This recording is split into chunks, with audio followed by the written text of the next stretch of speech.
Let's start the show by talking about my sponsor, Paloma Verde, and their new website, palomaverdecbd.com. Head over to palomaverdecbd.com and check them out for all of your CBD needs. They've got the gummies, tinctures, salves. So if you're needing anything to maybe chill you out, something to help you get mellowed out, something for your joint pain and stiffness, go over to palomaverdecbd.com and give them a check out. Carlos and Vanessa are awesome people. They run a great company. And if you enter the promo code FACTS at checkout, you'll get 25% off your order. Plus, any order over $75, you get free shipping.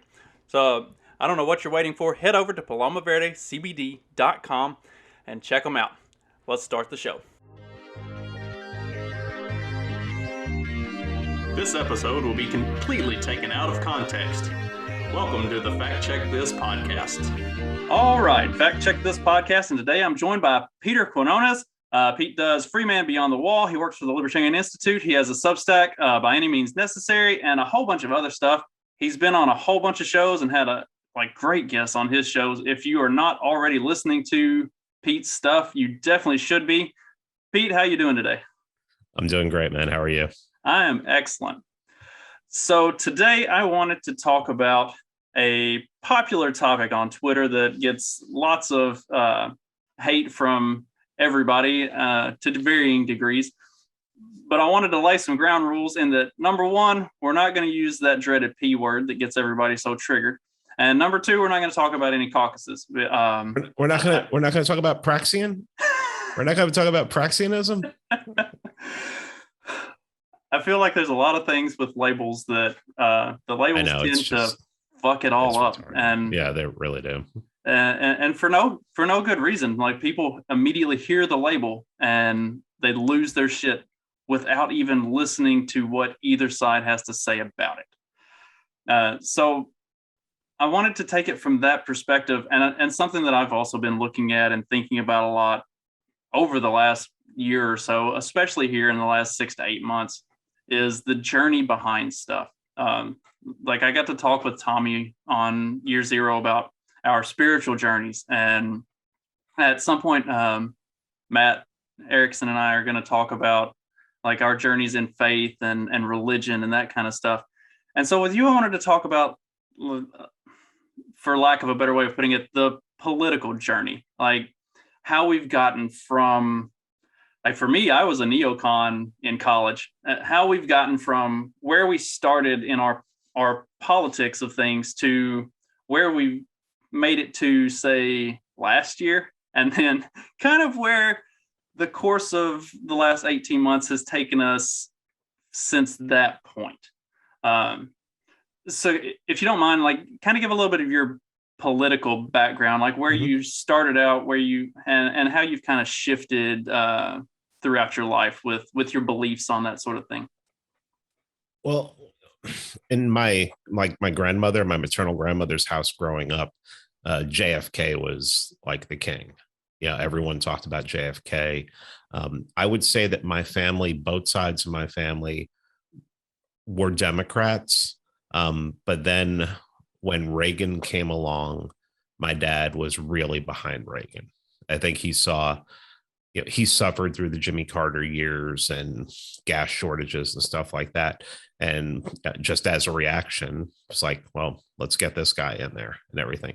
And he knew he was an actor. He just didn't care. My dad was in the military and, was educated enough in things that he knows it's all kind of an act. It's all a stage, and it's all special interests. And he instilled that from a young age. But he liked the fact that he thought that Reagan was changing people's minds and making people care more about the country as compared to how Ford and Carter cared more about international. And so I grew up basically in my formative years, it was just Ronald Reagan was king and everything. So I did. Of course, it took years later for me to find out that, he was an idiot. He was total, anti-gun and just terrible on so many things. But I guess I was like kind of social, like the like literal definition of the like socially liberal and fiscally conservative, um, up to the Bush years. Um, somebody sat me down like in 1999 and explained to me that Bill Clinton had, like, the military had been deployed like 8 times from like 1945, from like 1941 to 1992, and that Bill Clinton had deployed the military 44 times in 8 years. And I was like, that's insane. Why is that even happening? Um, Another thing that happened was in the 90s, somebody gave me a book on Thomas Jefferson. And I don't even remember really what was in the book, but it made me think that, did the kind of government that we have now, is that what was envisioned by the founders? And I immediately said, there's no way it's what was envisioned by the founders. So when George W. Bush ran in 2000 and he was talking about, let's take care of America, and if we have to deal with foreign countries and everything, we can, just trade with them and have a humble foreign policy. I was like, oh, that makes sense. We'll concentrate on home. So I voted for George W. Bush in 2000. And then in 2004, I voted for him again because I sort of was developing a political worldview at that point, but it was definitely inspired by what was going on in Afghanistan and the invasion in Iraq. And I knew there was something wrong with going into Iraq, but I couldn't figure it out. But I knew that John Kerry was just awful. I even knew at that time he was a globalist, and it didn't seem like George W. Bush was, but obviously he was. Obviously he was and is. And so after like 2004, 2005, then they did the surge in Iraq in 2005, 2006. And I was reading about that. And I was just like, I'm out of politics. I can't deal with this. I knew a lot, but I didn't know how to put it all together. And then I don't even know why I watched the debates in 2007, the Republican debates. I don't know why. I mean, I literally was like out of like I don't care what happens. Blow the world up at that point. So for me, because I kind of, this is when I'm in college and really developing my ideas around things. In 2004, I actually traveled to campaign for Bush. I was all about it. I worked local campaigns for state level senators and congresspeople in Kentucky, where I'm from. I started a college conservatives group. Like, I was all about it. And I'm, as you're telling this story and moving up to like 2007, when I campaigned for Bush and then all of the surge and everything happened, I'm sitting there thinking there's no reason we should be in Iraq. Like, maybe it's gonna happen, and it's gonna happen fast, and we'll just get out. And I kept thinking that's what's gonna happen. Like, we're gonna do it. It'll be over. We'll get out. And then that never happened. We never got out. And as we never got out, I really got disenfranchised with, and probably because I was about to get out of college and start in the workforce, and I was doing more research on the Republican Party and everything else. I just started to really get disenfranchised with it. And so I basically just went, for lack of a better term, I kind of went anarchist. Like, I just don't want anything to do with any of it. And the reason I was watching the debates at the time is because my boss at that time was super hardcore into it, and that's all he wanted to talk about every day. So, like, if I'm going to have any kind of a discourse with my boss at my brand new job that I just started, straight out of college, I got to at least pay some attention to it. And so that was what got me. That was what got me into it, and like no particular interest of my own, just to be able to have decent conversation with the people that I worked with, and then Ron Paul comes on, and so pick up from there. Yeah, it may have been that my ex-wife wanted to watch it or something like that. I mean, I just don't remember, but I just sit in there, and as someone who is from New York, I knew Giuliani. I knew what's his name, Fred Thompson. Yeah, I knew he was an actor. I'd seen him in so many movies and everything. I'm like, all right, I mean, at least this might be entertaining. And that guy, this guy I never heard of before, Ron Paul, just like starts going off and saying stuff. And I've always been a contrarian, just, say stuff that pisses people off just to piss people off. And I'm like, man, he's got these people pissed. And it's like, and I'm thinking, and I just thought to myself, I'm like, there's no way this guy's just getting up there and lying. I mean, there's no way he's just going to get up there and start just spouting lies. And I started thinking to myself, everything he's saying is like, all of a sudden, it's like all these puzzle pieces that were everywhere in my head, all of a sudden formed and just went like this. And I went, oh, fuck. I said, this is the United States government's fault, just like it always is. Everything is, and they're responsible for it. And then I went down the rabbit hole of reading, and I voted for Ron in the primaries. And that was the last vote I've made ever. I mean, even locally, I've never voted since then.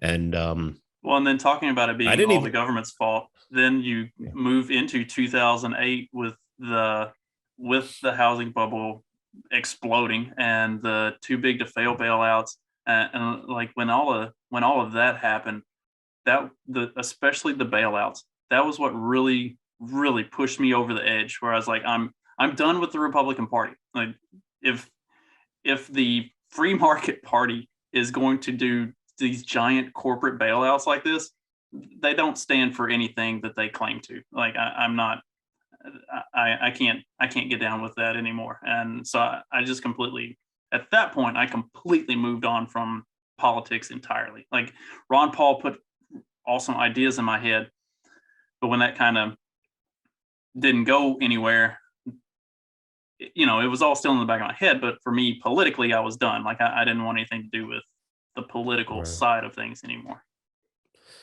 Yeah. And then, well, after I saw Ron, I started like going down a rabbit hole of reading books about politics. And I started reading some Ayn Rand too. But it wasn't until, the friggin' 2008 crisis and everything went to hell, that I was like, I wonder, is there anything out there to explain this? And I went on Mises, and they were advertising that Tom Woods had wrote this book, Meltdown. And I'm like, okay, so let me find out. This is pretending to know what happened. So let me pick this book up. And I read it like in 2 days, and then I read it again. And that was like it. It was, I mean, I was like, I'm not the greatest in the world on economics, but when it comes to basic economics, I'm really good on it. I can teach people, I can have good conversations with people who don't understand it. And that was it. And then I realized that, like everything was economics and everything was property. And from there, it was just, really, that's when I like checked out. That's when I was like, all right, I'm done with this. I'm just going to read books. And I started reading like Eastern literature, and I started going all over the place. I'm like, I used to study comparative religions. Let me take some couple of years, turned out to be 4 or 5 years, to like study comparative religions and actually practice, do some practicing of Eastern religions. And then when 2015, 2016 rolled around, and I'm like, Donald Trump against Hillary Clinton? Seriously? Okay. And so I had a Twitter account from like 2009 that I had made in like 2009. And just because somebody local to me at the time in the Libertarian Party was like, just use it to DM me, contact me. I'm always on Twitter and everything. I'm like, okay, fine. Twitter didn't make any sense to me at the time. I was always on Facebook. And I just took to Twitter, and I just started like blasting memes all over the place, and people started following me. And by a year and a half later, I was like, I don't know. I have a lot of opinions about what's going on. And everyone didn't have a podcast at that point, but there were podcasts out there and everything. So I'm like, let me start a podcast and everything. And I just stuck with it, and was like, after about 16, 17 episodes, I'm like, I'm tired of talking. So let me see if I can interview some people. And I started interviewing people, and people were like, oh, you're a pretty good interviewer. I tuned in for that and everything. And then I saw the numbers start growing and growing, and the downloads start growing. And the smartest thing I did was I decided, okay, I'm gonna write a book. And I'm real lazy. So I'm like, okay, how can I make this really easy? Okay, so I'm just going to do 31 pages. I'm going to write 31 pages, and there's going to be a meme on one side, and then my commentary on the meme here. And I was the first one to come up with that idea. I don't remember a meme book before that. And as soon as I put it out, well, Scott Horton, I told Scott Horton I was doing it, and he's like, "Well, send me over what you're doing, and everything." And he did some, and like immediately, like 2 minutes later, he's like, "Okay, you misspelled this here, you misspelled that there." And I'm like, "Just tell me if it's like the concept is okay. You don't have to kill me right off the bat and everything." And he's like, "No, I think the concept's good." He goes, "Just make sure it's right when you put it out." And it took a while, it took a while just to format it, because I was doing it all by myself, and I was formatting it in Word. So it was just like, oh, this is a pain in the ass and everything. And I got it out, and I got it on Amazon. I got the Kindle version, which was I had to use a um, comic book software for this, because I couldn't find anything that would make a really good Kindle, that would set it up for Kindle, other than a comic book app that was on that was like just Mac only. And I got that out, and then I got the book out, and I got some sent to me, and I'm like, this doesn't look half bad and everything. So I started advertising it and everything. And well, before that, I asked Scott if he'd do like a forward for it. And he just wrote like a paragraph or two or something like that. And that was nice. So I put Scott's name on it. And, that was enough that, Dave Smith asked me to come on his show. And then, my numbers started blowing up more. And then, I was on Tom's show, started blowing up. Mark Claire started blowing up. And then people just started listening. And I just went and talked about, I talked about different things. I think the podcast has definitely gotten more heterodox in the last 20 months. But I was doing things before, talking to people on the far left, talking to people that not necessarily agreed with, and some like bombastic kind of people that, a lot of people wouldn't want to have on their show and everything, and have them on. And it just started blowing up, but it didn't really blow up until COVID started. And I think I did my first COVID episode February 20th of last year. And that was with Monica Perez. And we understood that what they were going to do with this. We didn't think it was going to happen as fast as it has, but right from the start. So I immediately started getting in touch with people and wanted to talk to people who were of like mind in that. And I nearly doubled my audience from like February to July of last year, because I was talking about the most important thing, and I was also seeking answers. And I thought agorism was the answer. Like the only way out of this was going to be agorism. And I think agorism is vitally important, especially considering what a lot of economists are talking about. But I've just been searching for answers. And something that I've learned since the P word has become popular is that when you start searching for practical answers within the world, or maybe even within the system, people remind you that you used to call yourself an anarchist real quick. They're real fast to remind you that you made a documentary on anarchism. They're real quick, because everything's got to be a gotcha.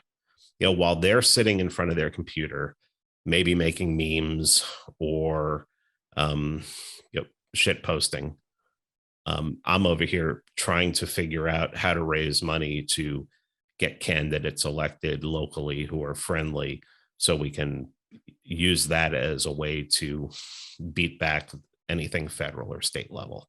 And that makes you you're not even an anarchist anymore. Now you're a statist. See, And yeah, that part kind of rubs me the wrong way about the whole thing, because I intend to run for a local position here for our county council.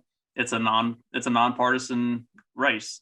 So and the current incumbent is uh, widely disliked, but has no opposition. So it's the perfect opportunity to cherry pick a spot to get a win. And well, don't talk about that now. Any specifics? Talk to me when we're not recording. okay, well, Okay. yeah, but that's something that I'm thinking about. And when people are poo-pooing the idea of working within your local governments, it's like you're missing the point of how the entire world is structured. And like what you're talking about with the agorism, we have a nice garden. We've got goats. I'm gonna start doing rabbits at some point. We've got chickens. Like, we are trying to establish ourselves as completely self-sustaining and basically not rely on grocery stores or stuff like that. Which I'm not sure what it's like where you are, but here we haven't had big supply chain issues. Like, the stores are still mostly full. There's some like more niche stuff that you can't find readily available, and it'll be in a couple weeks, and then it's there short term, and if you're quick you can get it. But it's not stuff that's like life necessity type stuff. Like, it's the luxury type stuff that's not readily accessible.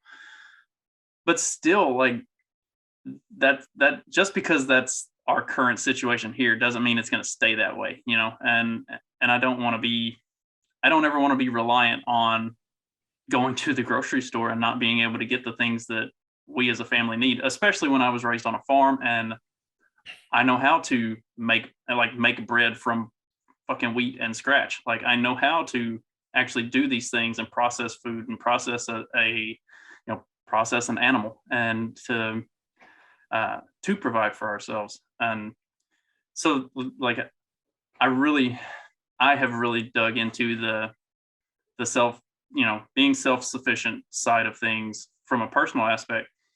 But there are people who are in, especially in bluer parts of the country, that have an opportunity through local politics to actually make a meaningful change to their day-to-day life.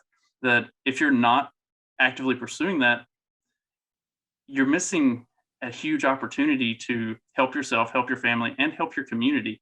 And how are people missing that? Like, why is that something that's suddenly like a bad thing to do?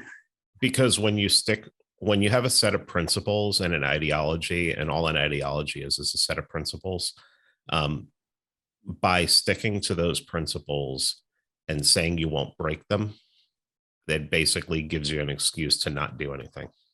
It just gives you an excuse to lose over and over again, but you're still the most principled loser out there. So you win. In your head, you've convinced yourself that you'd win. And the longer you've been a libertarian, the longer that becomes okay, because you've become used to losing. I mean, if you're a libertarian in, say, 2000, say you became a libertarian in 2000, see, couldn't stop the Afghanistan war. You watched the Afghanistan war and screamed at the clouds. Iraq screamed at the clouds. Somalia 2008 screamed at the clouds. 2008 meltdown, scream at the clouds. 2011 $1 trillion printed, scream at the clouds. Syria, scream at the clouds. 2016 insane election, scream at the clouds. 2000, then COVID, scream at the clouds. But you're always right. It's a great thing. You're always right. You could always say, I told you so. And maybe libertarians, Lou Rockwell says that libertarians should never tire of saying, I told you so. And I agree with them 100%. But there comes a time when it's just like, I'm fucking sick of this shit. I'm fucking sick of losing. Okay. So who has a plan for how to win? Okay. Hans Hermann Hoppe. Maybe that's why so many libertarians, even Rothbardians, hate him. It's like I've told this story before. I was in a group on Facebook and somebody had put up a poll and said, who's more statist, Murray Rothbard or Hans Hermann Hoppe? And I'm thinking, who the fuck are you? Who the fuck are you? And I mean, I know that's appeal to authority fallacy because I'm saying, who are you to question these two authorities and everything? But still, it's like me. It's like, I'm questioning all these things, and it doesn't escape me that I'm questioning people that came before me who are clearly smarter than me, have higher IQs, much, much more well-educated. Who the fuck am I? But still, some of those people, none of those people lived through the last 20 months. None of those people saw this. I mean, some of them, like Mises, fought in World War I, lived through like the rise of the Third Reich in a neighboring state to the Third Reich. And he wasn't an anarchist. That should tell you something. The guys who are anarchists grew up not having to worry about that kind of stuff. I'm sorry, they didn't. They didn't have to worry about that. They didn't go to war. Right. They were academics. I'm not gonna shit on Mises because he wasn't an anarchist. Maybe he saw the world. Maybe he was more realistic about the way he saw the world than we are. Maybe we are so coddled in the West, never had to. There's always food there's always food on the shelf in the grocery store. Well, some of that didn't happen in the last 20 months. We've always had access to pretty much everything we want. Maybe some people are even utopian even now. So, I mean, I don't care what these people think anymore. I really don't. And when I started talking like this, I lost listeners. Anyone who has a podcast and puts it on any kind of platform where you can track your downloads, when your downloads go down, they went down. Then when I started talking about Hoppe's What Must Be Done, they went right back up. Well, why? I'm presenting solutions. And also there are other groups of people. I've learned that there are people out there who can still consider themselves to be ANCAPs or anarchists or whatever, who are like, well, we're not going to get it just by sitting on our ass. So maybe we have to do something about that. Yeah, definitely. I mean, I just don't care. I mean, I don't really care anymore. It's like I've taken so much shit over the past. I've had a fucking campaign against me over the past 48 hours because I made fun of somebody for still posting taxation as theft memes. Yeah, taxation is still theft. But what the fuck are you doing to posting taxation as theft memes after the last 20 months? It's like you should be posting inflation as theft memes. It's like the 2020 libertarian campaign, the presidential campaign that focused on all of the topics from the 90s and completely ignored COVID. So I come from a relatively unique position, I guess. Well, maybe not all that unique.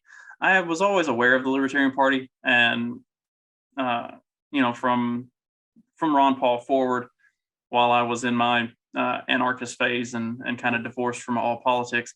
And like I had looked at the Libertarian Party I'd given it a good strong look and considered it, because whether we want to admit it or not, we all sort of tend to gravitate towards groups of some sort. It's human nature. That's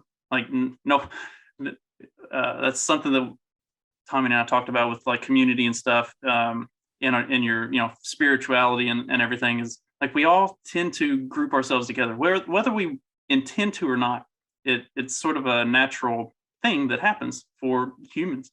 And then, so I'm looking into that stuff, and I just never had any use for the Libertarian Party itself. Like I never saw anything that made me think, yeah, these are the people that I definitely want to be a part of. Like I agree with philosophically what they have to say, but it just seemed like an unimpressive group. So in 2020, I started to actually get involved because here in Indiana, we had a really good governor candidate for the Libertarian Party. And it's like, okay, like this guy is legit, and he might actually, in a year of COVID where the Republican governor has behaved like a Democrat and locked the state down and enforced mandates and other bullshit, and the Democratic candidate doesn't think that the extremely lockdown or pro-lockdown Republican governor went far enough with his lockdowns and mandates. And you've got a Libertarian candidate who's saying, this is all bullshit, and I don't think we should do any of it. You should be free to make your own decision. It's like, hey, this might actually be the guy that could mount a good run in this situation. So I joined the Libertarian Party of Indiana. I joined LP National. I got behind it. I was like, yes, let's do this. Let's actually take a run at this thing. And it was a lot of fun. And I think he got like 14% of the vote. Like, I think he got the highest total that's actually really impressive. He got like the highest total of any governor candidate for the Libertarian Party like ever. I mean, there were 32 counties in Indiana where he came in second. Like, if something like that happened again in the 2022 Secretary of State race, but who ended up winning? The Republican ended up winning. Okay, because if they didn't, and the Libertarian would have stole the votes away. Yeah, I have a different theory about what you do in that case. In that case, if you have a Republican governor who's acting like a Democrat, then you primary him with a populist. So you go at him with a populist, with a Trump populist or something like that, and you just primary the hell out of him, and you just say, let them know that we're gonna take advantage of this groundswell of populism that's been happening for 5-6 years, and we'll knock your ass out of there unless you straighten up and fly right. And if you have someone who's good enough as a populist, you could primary him and get him out of there.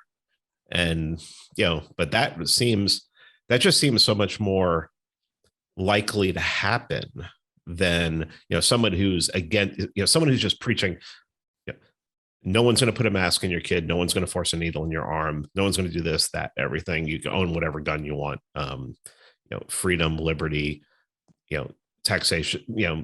Taxation is theft. Now, he doesn't have to say taxation is theft. He could just say you shouldn't be taxed for anything that you're not paying for direct, that you wouldn't pay for directly, or something like that.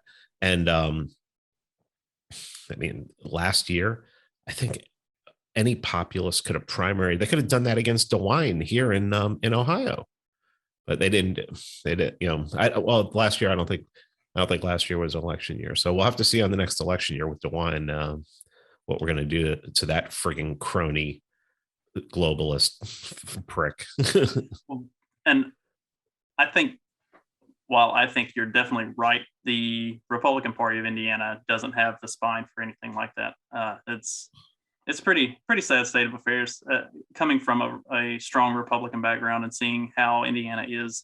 And apparently Will Fight has something that he's working on that is going to be big and really beneficial for Indiana. And I'm excited I'm excited to see what that is and how it works, because for this to being such a super red, it is a red super majority, hands down.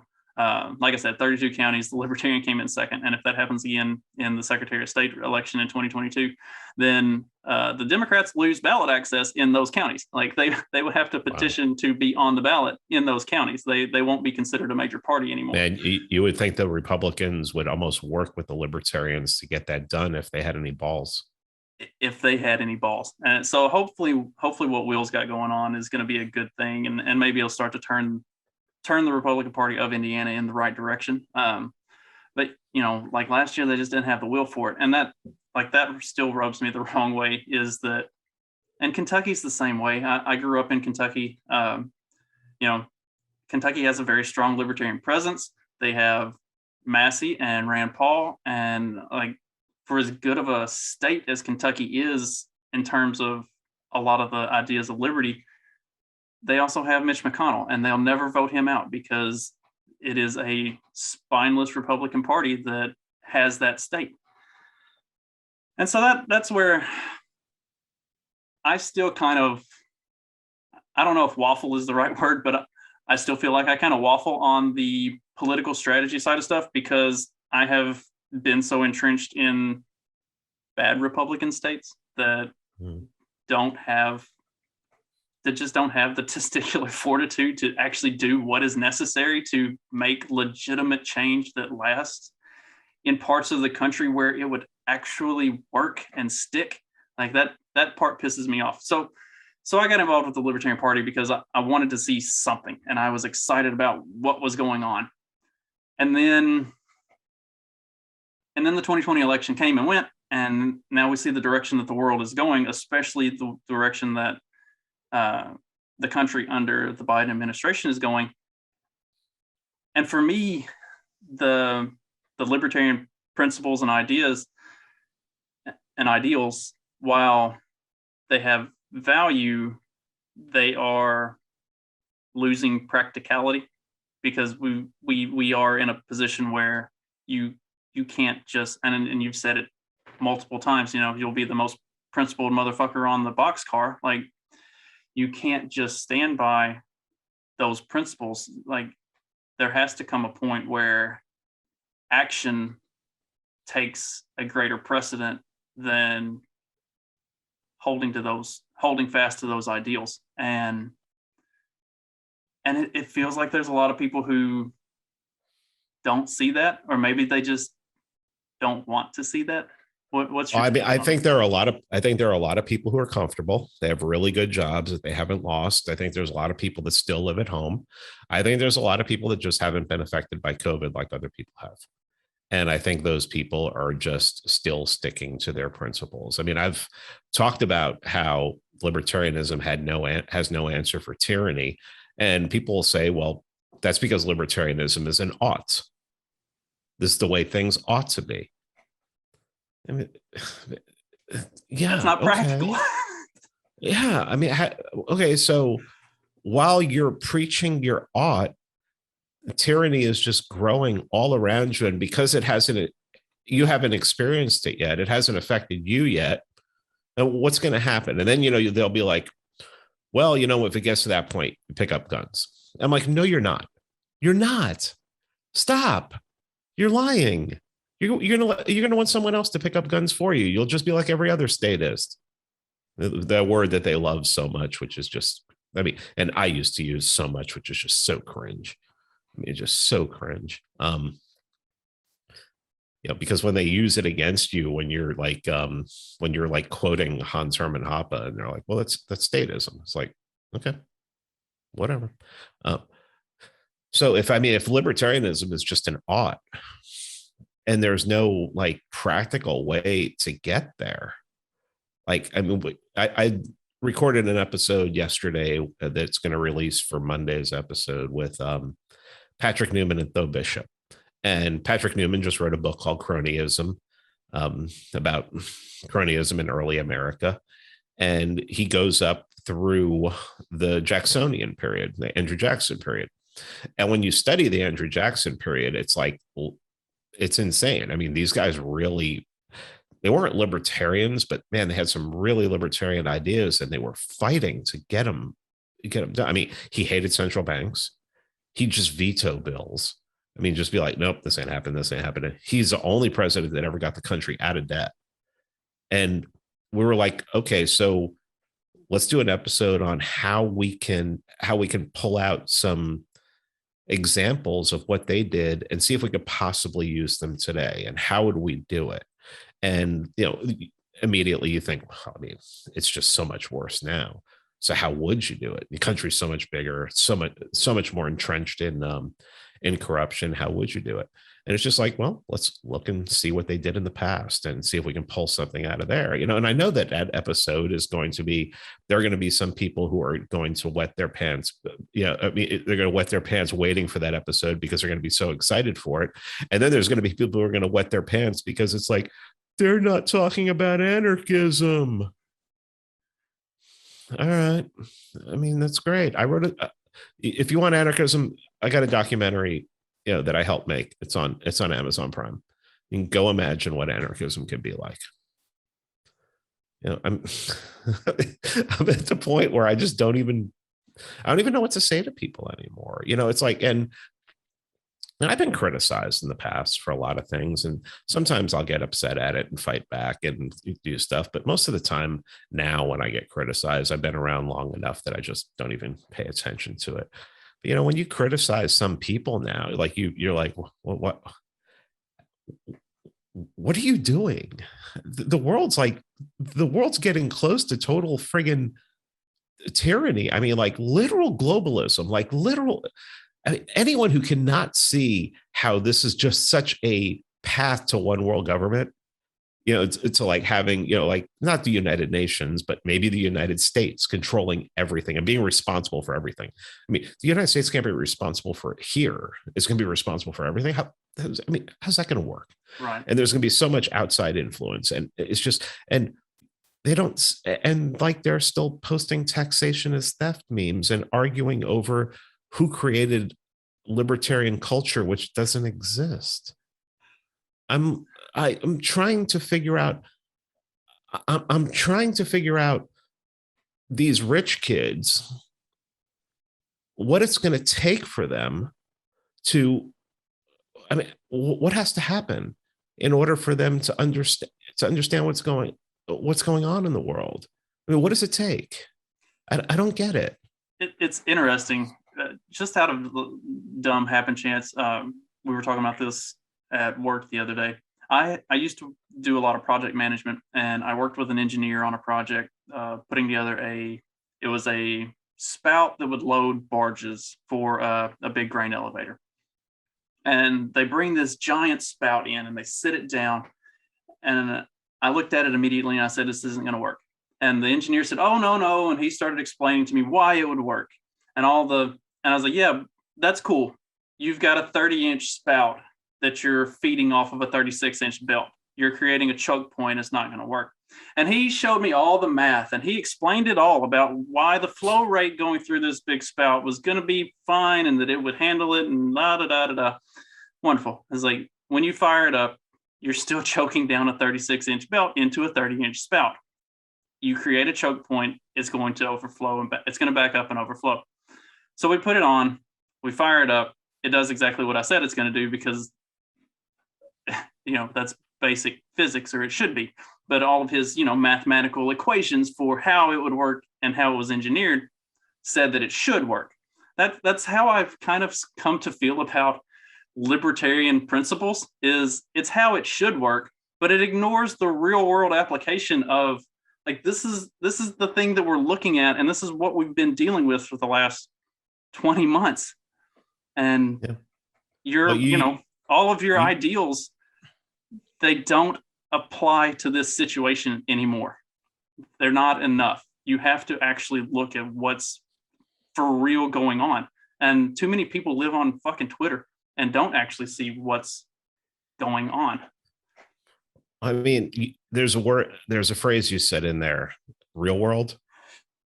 When I use that, you're a statist. You're talking about the real world. What? That's kind of where I live. Right. That's where most of us tend to live. I think we all live there. No matter, unless we're pretending in our minds that we don't. I don't get it. I don't get it. It's like you're talking about. In theory, an elephant can hang from a daffodil off of a cliff. It's by its tail. In theory, that can happen. In reality, it's not going to happen. I'm not sure. I'm trying to figure out if it's a problem with them or if it's a problem with libertarianism in general. Is libertarianism a gaslighting ideology? Like to convince people that, I've heard people on the far right, what they call the dissident right. The alt-right doesn't exist. The alt-right was a LARP. I mean, it was just, it was, and they were all feds. I mean, they're all fucking feds. But I've heard people on the dissident right make the argument that libertarianism was designed by globalists to get a certain section, and a very smart section of the population, to be like, well, this is all about theory and I don't care about the real world, and the real world anything can happen in the real world and I'm not allowed to do anything, but I'll pick up guns at the end if things get too bad. I mean, that's almost what it sounds like. It almost sounds like libertarianism was like QAnon. Okay, so what I said about QAnon was the worst thing about QAnon, besides the fact that everybody was retarded, was that it made people think that that Batman was coming. So they sat back, relaxed, and waited for Batman to show up, and they didn't do anything. They didn't stay vigilant on their own. They didn't do anything because Batman's coming and he's going to save us. I mean, and Capistan's not coming to save us. What libertarian is coming to save us? I mean, I love Dave Smith like a brother. I mean, I will defend him. If I think he's wrong, I'll defend him. And I think that if he goes out there and he runs for president under the LP, that he'll make more libertarians. I think he'll make even more libertarians if he runs as a Republican, but that's another story. But it's like, he's not Batman. He's not going to save us. I mean, unless there is some kind of plan, unless there is some kind of practical thing that we're doing that maybe, and the same thing can't be done everywhere. I really honestly think like the GOP Mises Caucus the plans that we have can only be done in hyper red areas. But I think some of the things that the Mises Caucus wants to do can take advantage of blue areas too. So I don't think it's a one-pronged plan.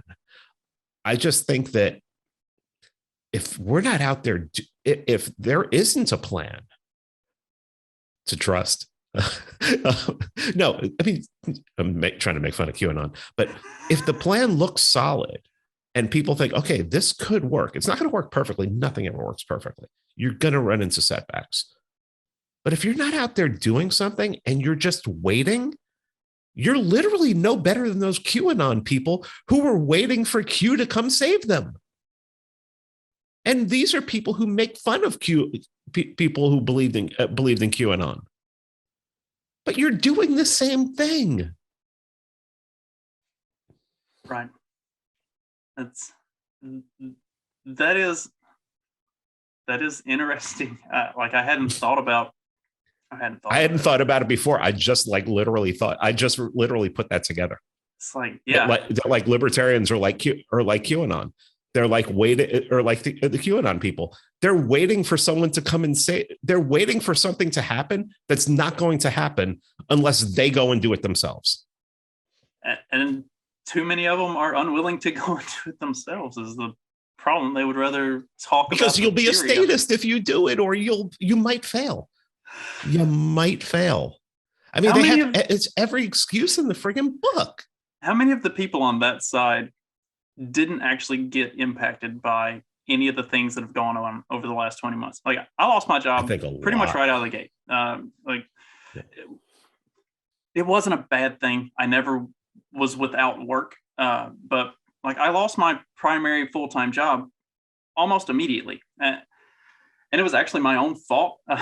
The company that I worked for is a small company and it was very heavily automotive. And so when all of the auto manufacturers in Detroit and everywhere else started shutting down, I was the scheduler and I ran all of the inventory, and we had 2 months worth of inventory at a time when everything was getting shut down for 2 months. So there was no reason for us to continue working because we had way more product than we needed. So I had basically been too good at my job up to the point that lockdown happened, and then I wasn't needed anymore because I had been too good at my job up to that point. But I mean, that's a good problem to have. And I'm still good friends with everybody that, at that company. And I miss it, but I actually came out better for it. I've made more money over the last year and a half than I had in the previous 5 years. Like I've been able to turn COVID into something that's profitable. Like how many people, and that's a big story across COVID, is the people who were directly impacted by it and turned it into something have seemed to have come out on kind of our side of this, of seeing that there is a way forward beyond just talking about ideals and principles. How many of the ones who are still stuck in that didn't actually either weren't impacted by it, or the impact that it had on them was negative in a way that like they didn't see the opportunity to turn it into a thing, or they just didn't even try to turn it into a thing. They decided to take Trump's bailout checks and Biden's bailout checks and live off of unemployment and let the government turn it back to them, because the government's been taking it from them for so long. So take it back from them, and not actually do anything to move their own lives forward through this thing. Yeah, I don't know. When you start down that road of trying to figure out why people aren't responding to this the same way we are, you start making assumptions that just sound like straw men and everything like that. It's like I said earlier, I said, they live at home, they're rich, it just didn't affect them. They lived in Florida, lived in Texas or something like that. It just didn't affect them as hard. And I was in Atlanta up until 3 months ago, and it didn't affect me. The job that I had up until I left it in June, I had my hours cut at one point, especially when April and May of last year, I had my hours cut. But that really wasn't a big deal for me, because I don't have any debt, and I always keep my bills low. So I don't know. I'm honestly, I want to be the snarky asshole from the Bronx I am, and be like, they still live with their parents, and they, or they're rich or something like that. But I don't know. Maybe, I mean, the Pareto principle is right. 80% of the people do 20% and 20% 80. And then I just look at that as like 20% of the people who actually are claiming something are actually really serious about it. I mean, the others are just, one of the things where I was discussing in a group chat today was that people, I lost my train of thought. That it's a small group. It's like, it's a fringe thing, so that it's easier for people to become more popular or stand out in, a smaller group, which is why a lot of these people, I don't think a lot of these people don't want to do work through the GOP or or even the DNC, because they're blood-soaked monsters, or I think they just see that they either won't have any influence, or even if they do, they're just a small fish in a huge pond. But if they go into the Libertarian Party and they, make some noise and start yada yada, or libertarianism in general, libertarian Twitter or libertarian Facebook or whatever, they put some content out there that catches people's eyes, and then it's like, hey, it's that person, that's him, that's her. It's amazing. Yeah, they're amazing. Love to see them at a libertarian event, and have a drink with them. People do that to me all the time. And then they meet me at a libertarian event and they're like, oh, geez, he's just too fucking normal. He's just way too normal. He's like normie and everything. But I mean, that might be it. It just might be that they're just contrarian in nature, and libertarianism is contrarian. And I mean, I don't know. It's kind of hard.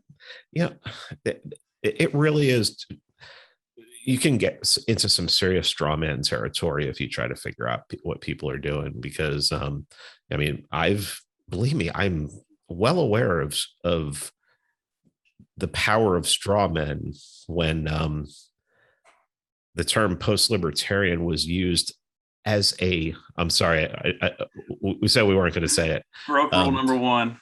Yeah, broke rule number one. Damn it. When I used it for a podcast title, and then it like stuck, and like people started using it and everything, and I'm like, that's not. It's really more of a moment than it is like an ideology or something that you're adopting. But people ran with it, and then straw man after straw man had people with, people that I respect, who are way more important to the movement than me, straw manning me with it. And I'm just like, I'm not really understanding. I don't think you understand exactly what I'm talking about, And then Stefan Kinsella like gets into my DMs on Twitter. He's like, "What the hell's going on?" And I explained to him, and he's like, "What do you believe?" And I explained to him exactly what I believe. He's like, "That's what I thought. These people are idiots." And I'm like, he's like, "Well, why isn't anybody saying what they believe?" It's like, I think most of us are pissed at the point we're just letting people like make assumptions because everybody just started making assumptions and nobody bothered to ask. Except Stefan Kinsella. Thank you, Stefan Kinsella.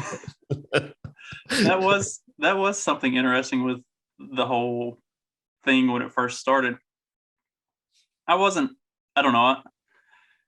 I guess I've had an interesting perspective over the last year and a half in working for Buck and Counterflow, doing work for the Lions of Liberty, doing some work for Josh Smith, and then some other like just non-political shows. Carlos and that does Los Libertinos. Love Carlos. Oh, he's awesome. But yeah. He's done some interviews with people that I abjectly do not agree with on anything that they have to say, but he does excellent interviews, and I love listening to him talk to them, and I like listening to what they have to say, even though I may not agree with a single word that comes out of their mouth. It's still an excellent conversation to listen to. So I've kind of been in a position where I've gotten to listen to a lot of these conversations happening. And even I've gotten to listen to a lot of them happen before they even go live, so where other people get to hear them. But so I get to formulate opinions before I see everybody else's opinions. And I've gotten to hear a lot of different perspectives that, especially for the work that I do, I have to remove my objectivity from it and just listen to what's being said. Because I've got to put together good clips, and I've got to, I need to make good stuff. And I want the stuff to accurately represent whatever the guest is saying. So I have to remove any of my feelings and thoughts and opinions and beliefs from the equation and just hear them.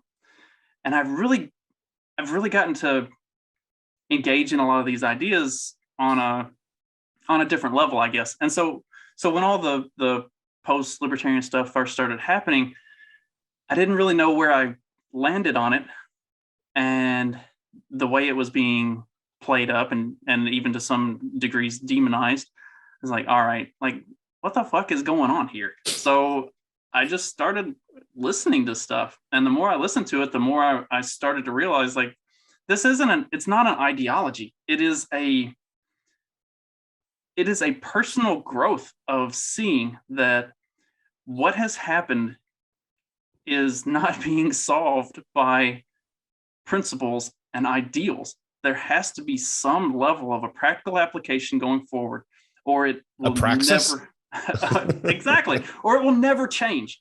And there are too many people who are comfortable with it never changing, and so that's kind of where until it's too late, until in their words, it's time to take up guns. I mean, Sun Tzu clearly says if you get to the point where you have to pick up guns, you've already lost. Right. It's just, that's logical. I mean, if it gets to that point, you've basically allowed your enemy to just mobilize their troops, mobilize their ideology. I mean, brainwash people, propagandize people against you, against your thoughts, against who you are. And we're seeing that, and especially if they control the narrative, especially when they control all of the communication outlets where they get the narrative out there, and people accept the narrative as gospel, even if they call it fake news.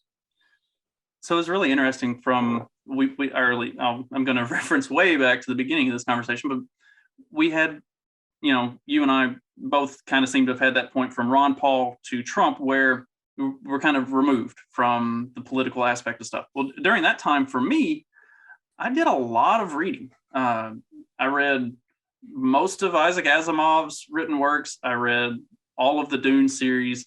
I read Asimov in middle school.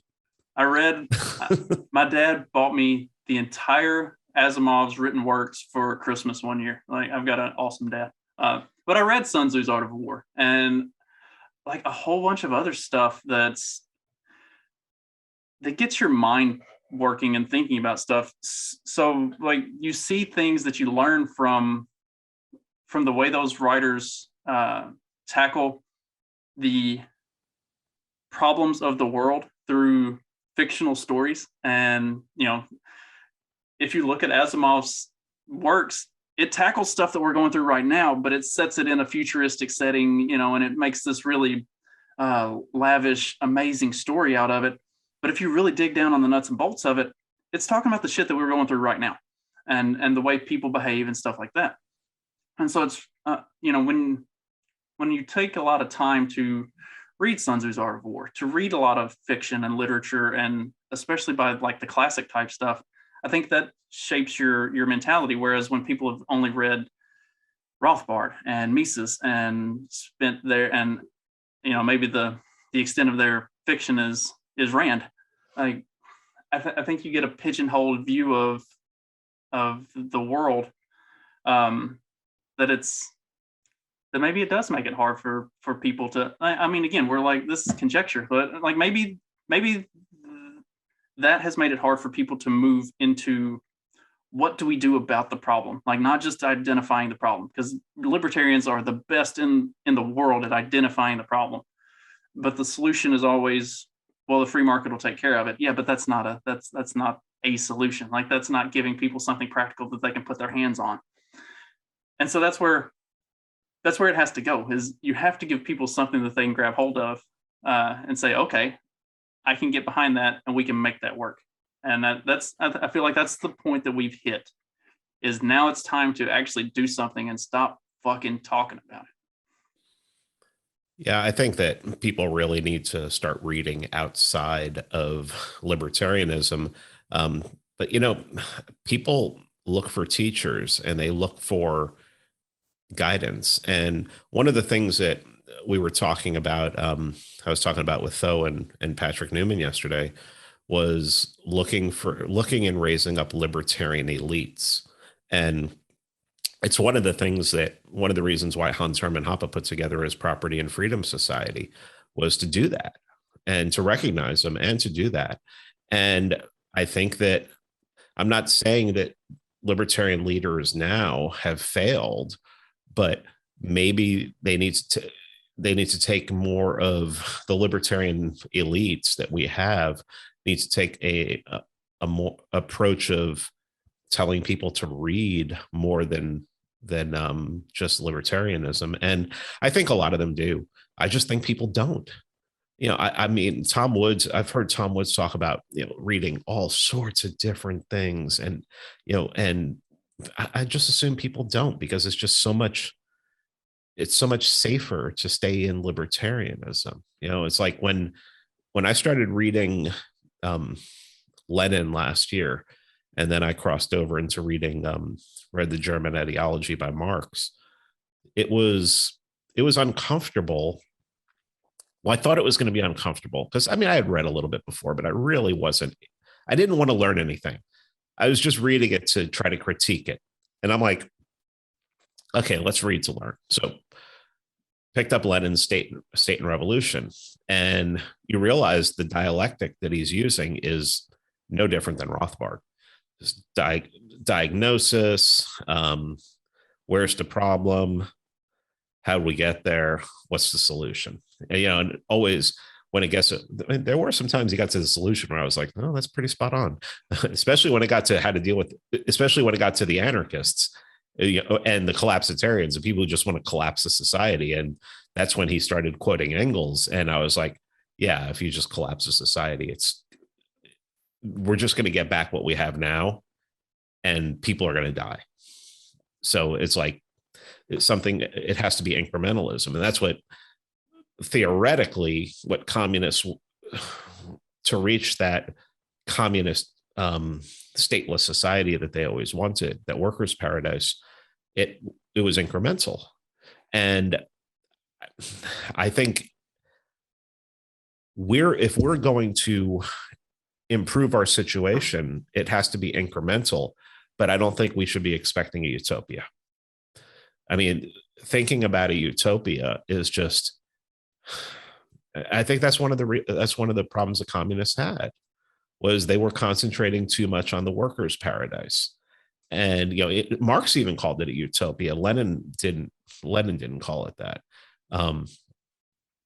He didn't even call it a workers' paradise. But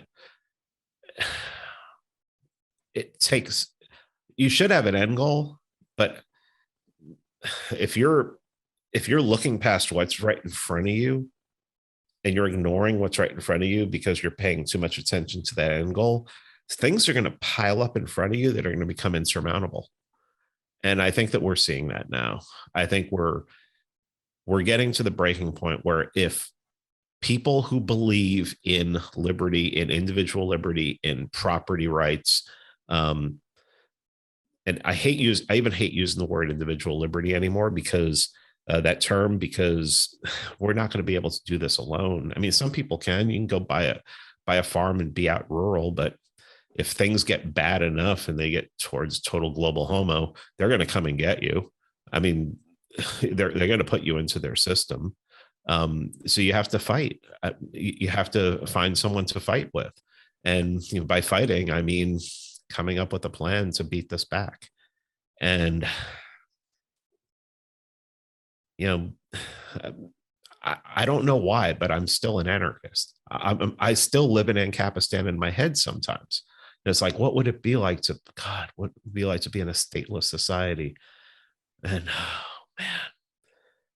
And then I look at the last 20 months and I'm like, we're not anywhere near. I mean, why are we even talking about that? I mean, we need to just, how do we get rid of the mandates? I mean, he's talking about like, okay, now companies with less than 100 employees. How do you stop that? Okay. How does libertarianism stop that? Well, it doesn't, because libertarianism is an ought. Okay, then we need to abandon the whole ought and get to the is. What is we going to do to stop this? Yeah, and they jump those hurdles quick too. Like they haven't even fully implemented the 100+ mandate, and they're already talking about less than 100. And they're hitting these hurdles fast. Yeah, and it's going to be one of those things where anyone who knows anything about the government knows that they don't have enough employees to enforce this in all the country, in all the companies in the country, but they're announcing it. The employees, the ones who are on the side that are COVIDiots, are going to be begging for it. And then what do the companies do? Are they going to fire them, which brings heat, which now puts a light on them from federal if those people go and they start talking that, well, this company is not following the mandates and everything? Or do they follow the overwhelming, I won't say overwhelming, but the majority of people who are probably work for companies who are against the mandates? No, they're going to be with they're going to side with the loud scumbag idiots who will call OSHA and shine the light upon the company. So, I mean, it's really, I feel bad for these companies, because it's like, literally, if I owned a company, I would rather go out of business than implement these mandates.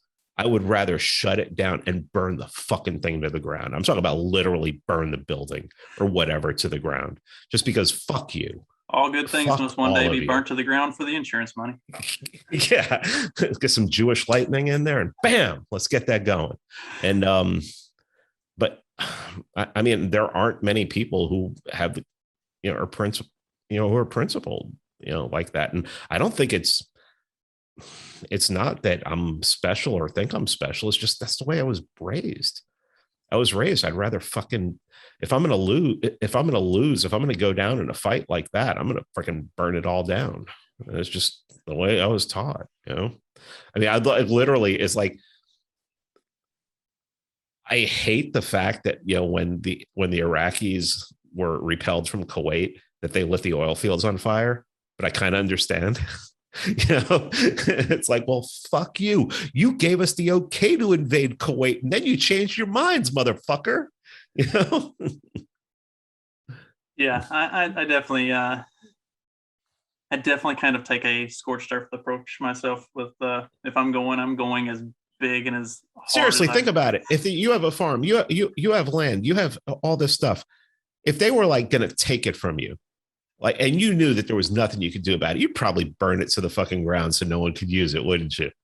Oh That's yeah. exactly the kind of fucking attitude I'm having. And let me tell you something. Ain't a lot of libertarians that have that attitude. There are a lot, but they're not the most vocal. They're not going to say that because they're smart enough to not want to bring And you attention. talked about the ones that say when it gets to this point, that's when I'm willing to pick up a gun, and they're not willing to pick up a gun. Even then, even if it goes past that point, it doesn't matter what the point is. They're going to keep, belaying it off to this next step of tyranny, that then they'll be ready to fight back. Like, that's not the way I was raised. And when I say that they can physically pick me up and carry me off of my job, but I will not be getting shit stuck in my nose, and I will not be getting a jab. Like, they can physically pick me up from my desk and carry me out, but I'm not going to quit, and I'm not going to comply. And like, you know how you know this isn't about health? I get contacted by people every day who tell me I'm losing my job, and I work remote from home. I've never even been into the office. I've only ever had conference calls with people. I've never been into a brick and mortar building, and they're mandating it. That's why this isn't about health. That's right. How you know this isn't about health. And that's like, so for me, like, my principle is I'm not going to do it. And it doesn't matter if I lose my job. That's like, I made peace with that. God, I don't remember. My wife and I actually had a conversation about it when a lot of this stuff first started happening, especially because at the time we both worked for Lowe's, and with them being a big, national chain, it seemed inevitable that they were going to do a vaccine mandate. And we both agreed at that time that, like, as soon as it happens, we'll be done. Like, we're not going to, we had already acknowledged that we were going to be jobless at that point, and we're cool with it. Like, even now, my wife is fully expecting on January 4th that she is going to get fired. And, I wish more people had the actual balls to hold to the positions that they claim that they do on Twitter. And I catch shit anytime I say that I hold this position, even from other libertarians who say that, oh yeah, you won't do that. Like, this shit was ingrained in me from childhood. Like, my dad was kind of a conspiracy theorist, and I grew up on a farm, and we learned how to hunt and garden and do all that shit. And I don't need this job. I just like it. And that's kind of where my wife is too. And I wish that level of principle actually existed more amongst the ones who claim to be so principled. Yeah. I mean, I don't even know what to say anymore about that. I mean, it's just, I'm just gonna, at this point, take care. Right now, the only thing that's important is taking care of me and mine. And then once I'm comfortable with that, then, and I am going to help. We've decided with GOP Mises Caucus that right now, we're only going to work in the reddest of red areas. And where I live right now is not the reddest of red areas.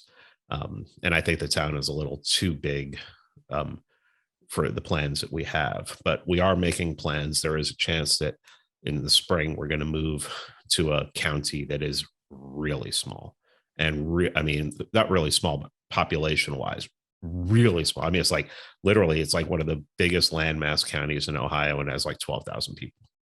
Nice. So then once that's done, once we're settled, and once we know that, we have things going and everything, then see about possibly start investigating whether the GOP Mises Caucus plan and the anti-tax is something that will work in that area, that we think will work in that area, that won't be a waste of people's money. Because when you're relying on donors' money, you only want to do what you think is going to work. And so that's why right now we're just concentrating on our work with Buck Johnson in Lockhart, Texas.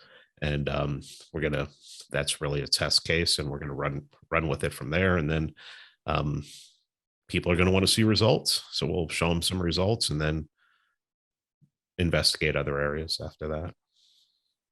That is really awesome. And I mean, that's what any movement that's going to promote freedom and liberty for people needs to have, like practical application put to practice. And that is awesome. Well, Pete, I think we really covered everything that I kind of wanted to talk about. I really appreciate it. No problem. Give all your plugs and everything, and then we'll call it a wrap. Free Man Beyond the Wall podcast, libertarianinstitute.org.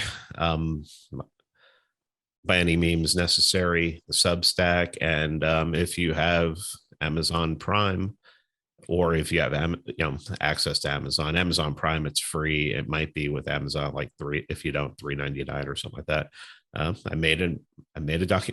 We made a documentary on anarchism, and it's a really good documentary. And it doesn't only talk about, it talks about everything from like mutual aid societies and mutualism and stuff like that. I mean, it's just, it was a passion project. It was made before, it was shot before COVID, released the week that the George Floyd riots were happening.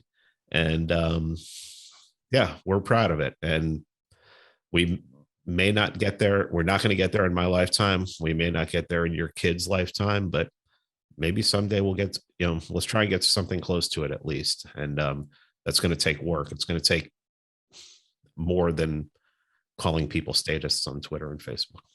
Amen. And I actually watched the documentary with my son like right after it came out, and he was I don't think he quite got it then, but I bet if we watched it now, he would get it a lot more. He's grown quite a bit in the last year.